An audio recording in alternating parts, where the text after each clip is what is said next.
7월 25일 수요일입니다. 오늘은 에베소서 4장 1절부터 16절까지 말씀입니다. 진짜 싸움을 잘하는 교회라는 제목입니다. 진짜 싸움을 잘하는 교회. 에베소서는 크게 두 덩어리라고 그랬죠. 1장부터 3장까지 한 덩어리고 4장부터 6장까지가 또 한 덩어리입니다. 1장에서 3장까지는 하나님께서 우리를 어떻게 하나님의 백성, 어떻게 교회를 삼아주셨는가 하는 이야기고, 4장부터 6장까지는 그 하나님의 백성, 그 교회가 어떻게 살아야 되느냐, 이 두 가지 이야기를 하고 있어요.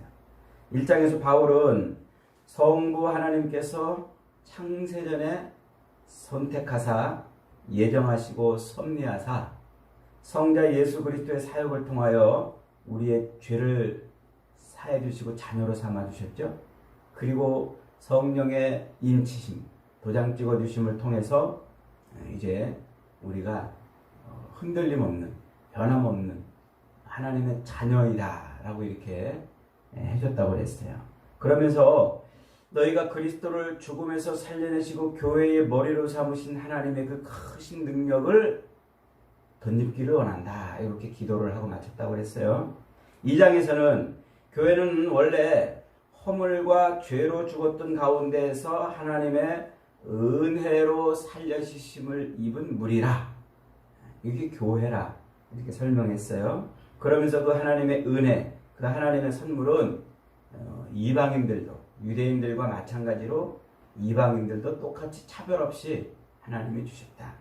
그러니까 하나님의 교회는 구약의 이스라엘 백성들만이 하나님의 교회가 아니고 신약의 이방인들까지도 모두 다 예수 그리스도의 그 십자가 복음으로 하나님의 교회가 되게 해주셨다는 것이죠. 그러면서 이제 3장에서는 자기 자신이 이방인들에 대해서 행하는 그 사명이 무엇인지를 설명한 후에 마지막 이제 두 번째 기도로 마쳐지죠. 그러니까 이 1장부터 3장까지 내용을 한마디로 요약한다면, 허물과 죄로 죽었던 너희를 하나님이 창세전부터 택하사 그리스도 예수의 십자가 죽으심으로 살려내시고 성령이 함께 하셔서 구원의 도장을 찍어주셨다. 그래서 너희를 뭐가 되게 하셨다? 교회가 되게 하셨다라는 말이에요.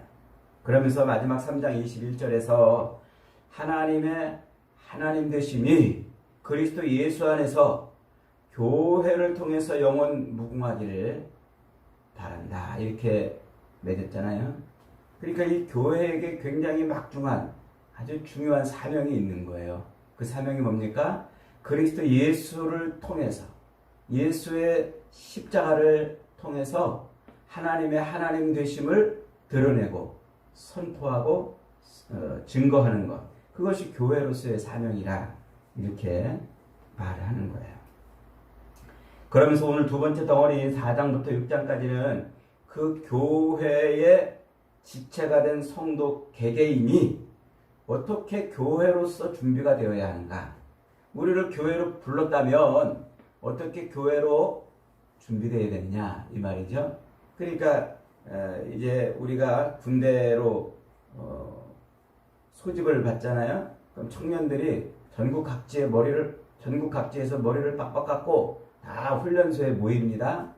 그렇게 개별적으로 다 군대로 소집이 된 그 개인들이 이제 온전한 군대로 성장하려면, 온전한 군대로 만들어지려면 어떻게 돼야 되느냐, 그 이야기를 지금 1절부터 6절까지 16절까지 말하고 있는 거예요. 본문 첫 절 1절은 이렇게 시작합니다. 그러므로 주 안에서 갇힌 내가 너희를 권하노니 너희가 부르심을 받은 일에 합당하게 행하여, 라고 말하죠. 주 안에서 갇혔다는 말은 지금 바울이 이 로마 감옥에 갇혀 있음을 말하는 겁니다. 그 로마 감옥에 갇혀서 지금 에베소 교인들에게 편지를 보내는데, 그러므로 너희가 부르심을 받은 그 일에 합당하게 행하라, 이렇게 지금 말하는 거죠. 그러므로라는 말은 앞에서 1장부터 설명했던 1, 2, 3장에서 이야기한 그 모든 내용을 한마디로 압축하는 거예요. 허물과 죄로 죽었던 너희를 예수 그리스도의 그 십자가로 살려내시고 성령이 함께 하시는 교회가 되게 하셨으니, 그러니 뭐하라? 그러니 너희가 부르심을 받은 그 일에 합당하게 행하라 그러는 거죠. 그래서 이 부르심을 받은 일에 합당하게 행하여 라고 이렇게 말하는데, 그 부르심을 받은 이라는 말, 그 말이 에클레데테라는 말이에요. 에클레데테. 어저께 교회가 뭐라고 그랬습니까? 교회를 뭐라고 설명한다고요? 에클레시아 이런다고 그랬죠? 한번 따라해 보겠습니다. 에클레시아. 이 말이 무슨 말이라고 그랬어요? 불러냄을 받은 자들이라는 의미라고 그랬죠? 그러니까 이 에클레데테라는 말하고 에클레시아라는 말은 어원이 같은 말이에요. 너희가 그 부르심을 받았으니, 즉 무슨 말이에요? 너희가 교회가 됐으니, 이란 말이에요. 그런데 이 교회라는 말, 이 말의 본 뜻이 뭐라고 그랬습니까? 이 에클레시아라는 말의 본 의미가 뭐라고 그랬어요?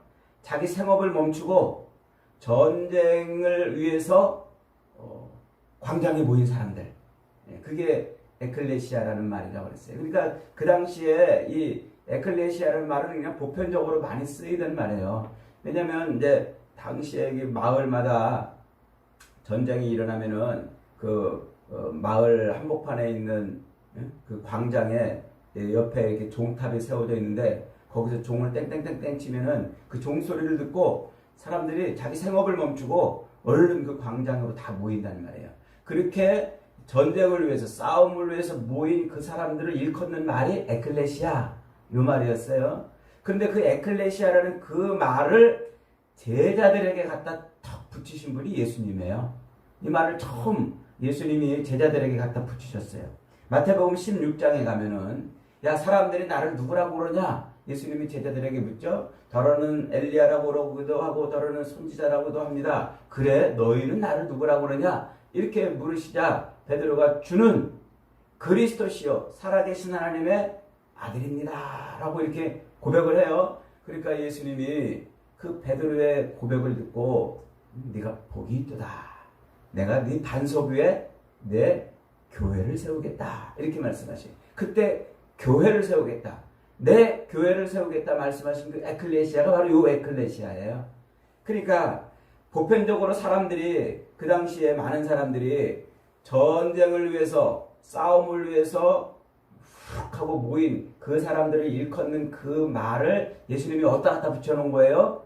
주님을 따르는 제자들에게 붙여놓은 거란 말이죠. 그래서 이 부르심을 받았다, 부르심을 받았다, 이 말은 지금 싸움을 위해서 모인 교회의 정체성을 지금 표현해 주는 거예요. 그래서 바울이 디모데에게 보내는 편지에서도, 디모데후서 2장에서도 이렇게 말하잖아요. 너는 그리스도 예수의 좋은 병사로 나와 함께 고난을 받아라. 병사로 복무하는 자가 자기 생활에 얽매이는 자가 하나도 없나니 이는 병사로 모집한 자를 기쁘게 하려 함이라.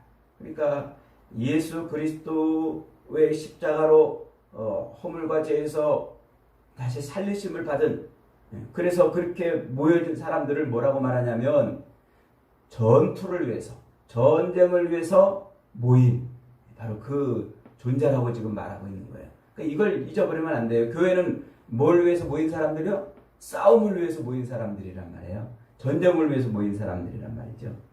그러니까 바울은 그렇게, 너희가 싸움을 위해서 모였으니까, 전쟁을 위해서 그렇게 소집된 사람들이니까 부르심을 입은 일에 뭐하게? 합당하게 행하여 라고 지금 말하는 거예요. 합당하게 행하여. 이 합당하게 행하다, 이 말은 군사로 부름을 받았으니까, 병사로 부름을 받았으니까 이제 그 병사는 뭐 하는 거예요? 자기 생활에 얽매이는 게 아니에요. 싸우려고 다 모였다가 안 돼, 나 저기 지금 밥 갈다가 왔어, 얼른 다시 돌아갈 수 있나요? 안 돼, 나는 지금 결혼식 준비하다가 왔어, 이렇게 돌아갈 수 있나요? 그러지 말라는 거예요. 합당하게라는 말은 그 부르심을 받은, 싸움을 싸우기 위해서 부름을 입은 그 그 목적대로, 그 존재대로 합당하게 행하여라는 말이에요. 그러면서 동시에 군대의 조직으로, 조직의 일원으로 그렇게 온전하게 행하라는 말이죠. 바울이 여러 서신에서 이 교회를 설명할 때, 싸움을 위해서 부르심을 입은 이 지체들, 이 교회를 설명할 때 강조하는 표현 중에 하나가 뭐냐면 그리스도의 몸이라는 말이에요. 그리스도의 몸. 교회를 그리스도의 몸이라, 지체라고 표현하면서 강조하고 있는 게 뭐냐면 질서라고 그랬죠. 질서. 그래서 바울은 이 교회에서 가장 중요한 걸 뭐라고 하냐면 교회가 하나 되는 것. 동시에 질서. 그냥 하나 되는 것이 아니고 거기에 굉장한 질서가 있어야 된다는 거죠. 왜냐하면 교회는 단순한 조직이 아니고 영적인 유기체이기 때문에 그렇다는 거예요. 유기체라는 말은 살아있다는 말이에요. 생명이라는 말이에요. 그러니까 바울이 고린도 교회를 향해서 야 교회는 그리스도의 몸이다 그러면서 지체의 각 이 부분으로 교회를 설명해내지 않습니까? 그러니까 교회는 그냥 단순한 직장의 무슨 조직, 군대의 무슨 조직이 아니고 생명체이기 때문에 그래서 질서가 중요하다는 거예요. 질서. 그 통일된 질서, 유기체로서 그 통일된 질서를 갖기 위해서 하나 되어야 된다는 거예요. 그래서 2절에서 이렇게 표현합니다. 오늘 모든 겸손과 온유로 하고 오래 참음으로 사랑 가운데서 서로 용납하고 평안에 매는 줄로 성령이 하나 되게 하신 것을 힘써 지키라. 겸손과 온유. 자기를 다 낮추는 거죠. 자기를 감추는 거예요. 자기 힘이 있는데 이 온유라는 말은요. 내가 어떤 힘이 있고 뭔가 행할 수 있는 능력이 있는데 그걸 내려놓는 거예요. 감추는 거예요. 그러니까 이게 옛날에 노예들한테 요구되는 사항이었어요. 노예들은 항상 온유해야 됐어요. 왜냐하면 노예들이 힘이 있잖아요. 뭔가 능력이 있잖아요. 그런데 자기보다 훨씬 비리비리한 주인 앞에 뭐 해야 돼요? 순종해야 돼요. 그래서 노예들에게는 항상 이 온유함이 요구됐던 거예요. 힘이 있고 능력이 있지만 그러나 자기의 주인에게 순종하기 위해서 그 힘을 스스로 내려놓는 것, 그게 온유한 거예요. 그 예수님이 마태복음 11장에서 나는 온유하고 마음이 겸손하니 그러잖아요. 주님은 세상 못할 것이 없는 하나님이시잖아요. 그런데 스스로 그 힘을 제한하셨어요. 스스로 내려놓고 감추셨어요. 육신을 입고 이 땅에 오셔서 우리의 죄를 위해서 십자가에 매달리시기 위해서 하나님으로서의 그 모든 권능과 능력을 스스로 제한하셨단 말이에요. 그게 온유란 말이에요. 온유. 그러니까 군사로 모집된 우리 성도들은 이게 뭐 하는 거예요? 이 자기가 자기 삶을, 자기 생업을 위해서 살던 그 모든 힘과 권능과 능력을 내려놓고 그리고 사랑 가운데서 서로 용납하고 뭐 하라는 거예요? 평안에 매는 줄로 성령이 하나 되게 하신 것을 힘써 지키라. 평안이라는 말은 에이레네 그런다고 그랬죠? 이것은 하나님이 우리를 품고 있는 탕자가 아버지 집에 돌아가서 그 아버지의 품에 안겨있는 그 상태, 그것을 평안이라고 그런다고 그랬죠? 그게 히브리어로 샬롬 그런단 말이에요. 샬롬. 하나님 품에 안겨져 있는 것 말이죠. 그러니까 지금 군사로 싸움을 위해서 부름을 입은 이 성도들은 다 지금 누구 품 안에 안겨 있는 것처럼, 하나님 품 안에 안겨 있는 것처럼 그렇게 온유해야 되고 겸손해야 되고 또 인내하고 또 사랑으로 그렇게 행해야 되는 겁니다. 그러니까 하나님 품에 있는데, 하나님 품에 안겨 있는데 자기 능력과 자기 교만과 이런 것을 드러내면 되겠습니까? 안 되는 거죠. 그래서 그걸 지금 얘기하는 겁니다. 하나님 품에 안겨 있으니까 그러니까 그 평안에 매는 줄로 성령이 하나 되게 하신 것을 힘써 지키라고 말하는 거예요. 그래서 4절에 몸도 하나요 성령도 한 분이시니 이와 같이 너희가 부르심의 한 소망 안에서 부르심을 받았기 때문에, 그렇기 때문에 하나가 되라는 거죠. 그 인간의 삶에서 가장 고통스러운 것 중에 하나가 하나 되지 못하는 것 아닙니까? 그래서 이 사람들이 서로 모이기만 하면 으르렁거리고 싸우는 거예요. 서로 모든 것을 다 내어줄 것처럼 그렇게 사랑을 해서 부부가 된 그 부부도 끝내 갈등하고 싸우는 이유가 뭡니까? 이 하나 되지 못하기 때문에 그러는 거예요.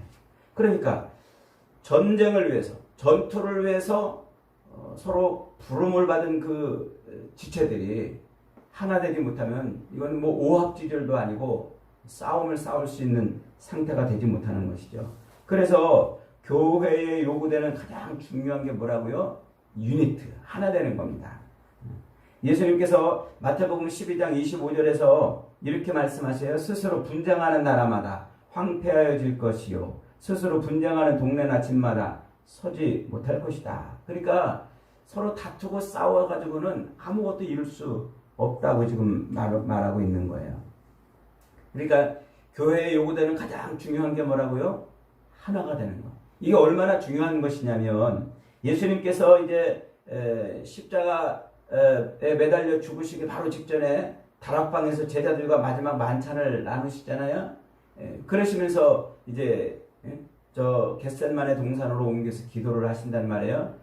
그 장면을 요한복음에서는 어떻게 표현하고 있냐면 그렇게 만찬을 나누신 다음에 기도하는 기도의 내용으로 16장, 17장이 채워져요. 그런데 그 요한복음 16장, 17장 그 기도의 가장 핵심이 뭡니까? 핵심이 나는 이제 아버지께로 가옵나니 걸어가신 아버지여 내게 주신 이 아버지의 이름으로 저희를 보존해 주시고 우리와 같이 저희도 하나 되게 하옵소서. 주님의 기도의 마지막 기도의 그 핵심이 뭐냐면 주님이 부르신 그 군사들, 부름을 받은 그 지체들을 뭐하게 하려고? 하나 되게 하려고 간구하고 있다는 것이죠. 그래서 교회에 요구되는 가장 중요한 부르심을 입은 자들에게 합당한 가장 중요한 것은 바로 이 하나 되게 하는 겁니다. 성령이 하나 되게 하신 것을 힘써 지키는 것. 그런데 그 하나됨이라는 것은 단순히 우리가 서로 좀 양보하자, 서로 좀 참자 그렇게 해서 하나가 되는 바로 그것을 말하는 것이 아닙니다. 이 하나됨의 가장 중요한 핵심은 13절에 있어요. 13절 같이 한번 읽겠습니다. 시작. 우리가 다 하나님의 아들을 믿는 것과 아는 일에 하나가 되어 온전한 사람을 이루어 그리스도의 장성한 분량이 충만한 데까지 이르리니. 어디에 하나가 된다고요? 그리스도를 믿는 일에 하나가 되고 그리고 그리스도를 아는 일에 하나가 되라고 말하고 있는 겁니다. 이게 교회가 하나가 되어야 되는 이유예요. 그리고 하나가 되는 목표입니다. 그 그리스도의 몸을 세우려고. 그러니까 그리스도의 몸인 이 교회를 세우는 가장 중요한 일은 뭐냐면 하나 되는 일인데 그리스도를 믿는 일에 하나가 되고 그리스도를 아는 일에 하나가 되는 거예요. 너랑 나랑 서로 마음 조금 이렇게 열고 우리 그냥 하나가 되자. 단순히 거기에 그치는 것이 아니라 뭐에 하나가 된다고요? 그리스도를 믿는 일에 하나가 되고 그리스도를 아는 일에 하나가 된다 이 말이에요. 그리스도를 믿는다는 게 뭡니까? 그리스도를 믿는다는 것은 하나님의 아들 되신 예수 그리스도를 믿는 것 아닙니까? 그분이 하나님의 아들이셨는데 우리 가운데 오셔서 우리의 죄를 위해서 십자가에 매달려 죽으신 겁니다. 그리고 그분은 하나님의 계획에 순종해서 십자가에 죽으셨다가 부활하심으로 다시 통치자의 자리로 돌아가셨어요. 그리고 그분이 우리에게서 완전히 떠나신 것이 아니라 여전히 우리의 삶의 왕이 되신 거예요. 그래서 우리가 예수님을 믿는다는 것은 그분이 우리 완전한 하나님이시지만 하나님의 아들로 육신을 입고 이 땅에 오셔서 자기를 십자가에 매달아 죽이시면서 우리를 살려내신 거예요. 죄와 허물로 죽었던 우리를 살려내시고 우리 인생의 주인이 되신 것. 그걸 믿는 거예요. 그래서 예수님이 내 인생에 지금 뭐가 되는 거예요? 왕이 되시고 주인이 되신 그것을 믿는 것. 그것이 예수님을 오늘날 우리가 믿는 거예요. 그걸로 교인들이 하나가 되어야 된단 말이에요. 다른 믿음이 아니에요. 다른 건 믿는 게 아닙니다. 그걸로 하나가 되는 것입니다. 그 다음에 뭐에 또 하나가 되라고요? 그리스도를 아는 일에 또 하나가 되라. 믿는 일뿐만 아니라 아는 일에 하나가 되라 그랬어요. 여기서 안다라고 번역된 단어는 에피그노시스라고 이렇게 말해요. 에피그노시스, 그노시스, 안다. 여기서 에피그노시스라고 이렇게 이제 붙여서 설명하고 있어요. 이것은 단순히 지식적으로 아는 것을 말하지 않아요. 지식적인 이해가 경험을 통해서 완전히 내 것이 되는 것. 그게 에피그노시스입니다. 이게 바울이 지금 말하는 안다는 거예요. 그러니까 그리스도를 안다는 것은 뭐냐면, 예수님이 하나님의 아들이셨대. 그분이 우리를 위해서 십자가에 못 박혀 죽으셨대. 그분이 지금 우리 인생의 주인이 되셨대. 그렇게 아는 것으로 그치는 게 아니라, 그 지식을 그냥 머리로 이해하고 아는 것으로 그치는 것이 아니라, 그것을 뭐 하라고요? 그 이해를 내 삶의 경험으로 완전히 체득해내는 것. 그게 아는 거란 말이에요. 그게. 우리말에 그런 말 있잖아요. 백문이 불여일견이다. 아무리 배우면 뭐하냐? 한번 눈으로 경험해보지, 경험해본 것만도 못하다. 요 개념이 좀 더 확장된 개념이라 이렇게 이제 말할 수가 있습니다. 그러니까 이 아는 것은 하나님의 자리에서 내려오셔서 십자가에 매달려 허물과 죄로 죽었던 우리를 살려내신 그 그리스도의 자기 희생의 삶, 내가 죽어 너를 살리는 그 자기 희생의 삶에 따라서 이 땅에서 우리가 어떻게 하는 거예요? 내가 죽어 너를 살리는 그 자기 부인의 삶을 반복적으로 살아내서 그 주님이 그렇게 하셨다는 것을 내가 체득하는 것. 이게 그리스도를 아는 일이란 말이죠. 그러니까 예수님에 대해서 배운 것으로 그치는 것이 아니라 그 배운 그대로 주님이 그렇게 살으셨던 삶을 내가 반복적으로 살아내므로써 훈련해봄으로써 내 몸에 체득하는 것. 그게 그리스도를 아는 일이고 그걸 오늘날 우리 표현으로 신앙생활이라 이렇게 말하는 거예요. 신앙생활. 이게 교회로서의 삶이라는 겁니다. 여러분 우리가 교회로 산다는 것은요. 그냥 와서 예배드리고 가고 이게 아니고 뭐라고요? 그리스도를 알았으면 그리스도를 배웠으면 그 그리스도에 대한 지식이 내 삶에서 체득이 되도록 훈련하고 또 살아보고 그래서 그리스도에 대한 지식이 내 삶이 되는 것. 그게 그리스도를 아는 것이라고 지금 바울이 말하고 있는 것입니다. 그거에 오늘날 우리가 신앙생활 한다는 겁니다. 신앙생활. 바울은 그래서 3장 17절 19절에서 에베소 교인들을 위해서 이렇게 기도했잖아요. 그 앞에 3장 17, 18, 19절만 다시 한번 읽어봅니다. 같이 읽습니다. 시작. 믿음으로 말미암아 그리스도께서 너희 마음에 계시게 하시옵고, 믿음을 갖는다는 얘기죠. 그 다음에 시작. 너희가 사랑 가운데서 뿌리가 바뀌고 터가 굳어져서, 그러니까 그 그리스도가 행한 그 일을 뿌리받고 삶으로 살아내봄으로써라는 말이에요. 그 다음에 18절. 능히 모든 성도와 함께 지식에 넘치는 그리스도의 사랑을 알고, 우리 지식을 초월하는 그 사랑을 체득해보라는 얘기예요. 체득해보라. 19절 시작. 그 너비와 길이와 높이와 깊이가 어떠함을 깨달아 하나님의 모든 충만하신 것으로 너희에게 충만하시기를 구하노라. 그러니까 예수 그리스도의 그 온전하심, 그 충만하심을 우리가 체득해가지고 우리 것이 되기를 바란다고 기도한 것이죠. 그렇게 하나님의 아들을 믿는 것과 하나님의 아들을 아는 것에 하나가 되어서, 그래서 그럴 때 뭐가 돼요? 온전한 사람을 이루는 거라는 거예요.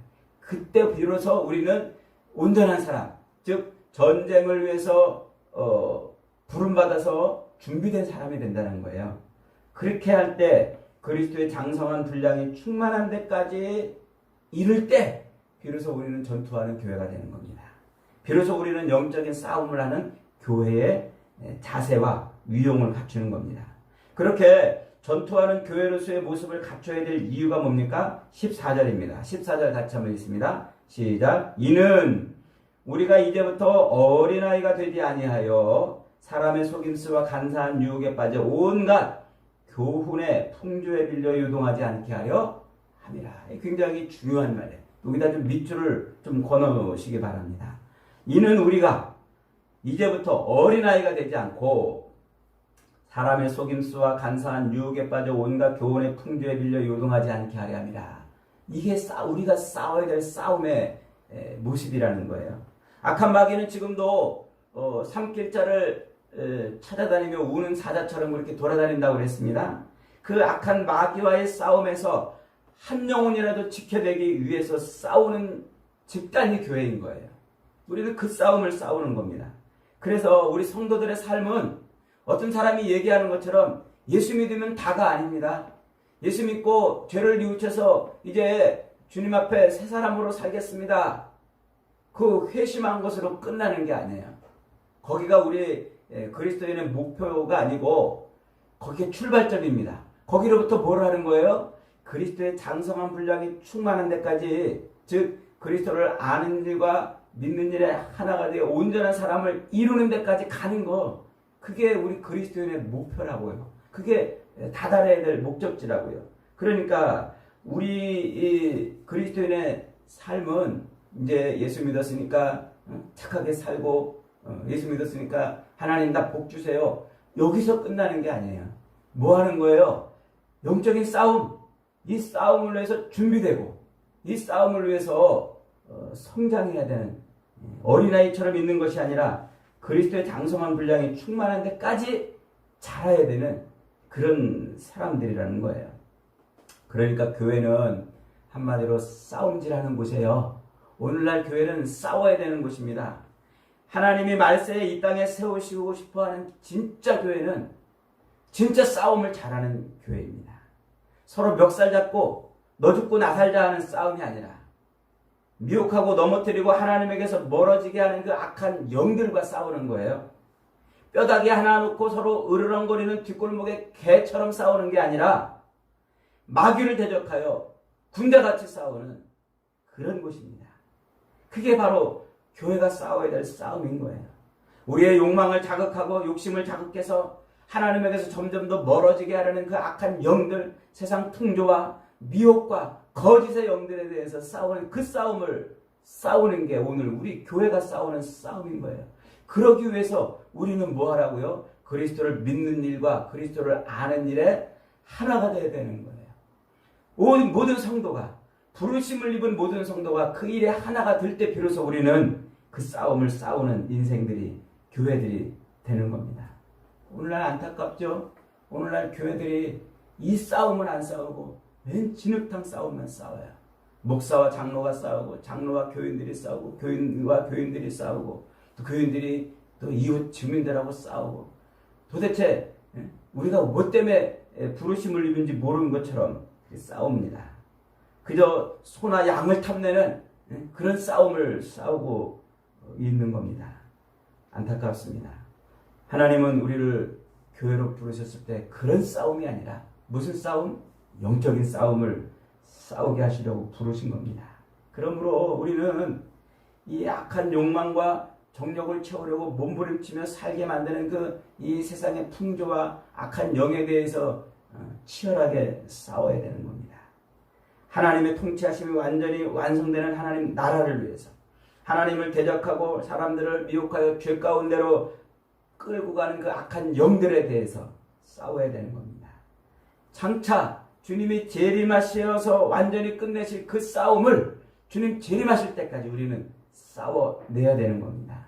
옛뱀 마귀가 옛날부터 지금까지 방해하며 하나님에게서 사람들을 멀어지게 하려고 하는 그 일에 대해서 강력하게 싸움을 싸워야 되는 겁니다. 여러분, 교회는 진짜 싸움 잘하는 곳이어야 합니다. 오늘 저와 여러분들이 그리스도의 군사로 부름받은 줄 믿으시기 바랍니다. 싸움하는 존재로 부름받은 줄 믿으시기 바랍니다.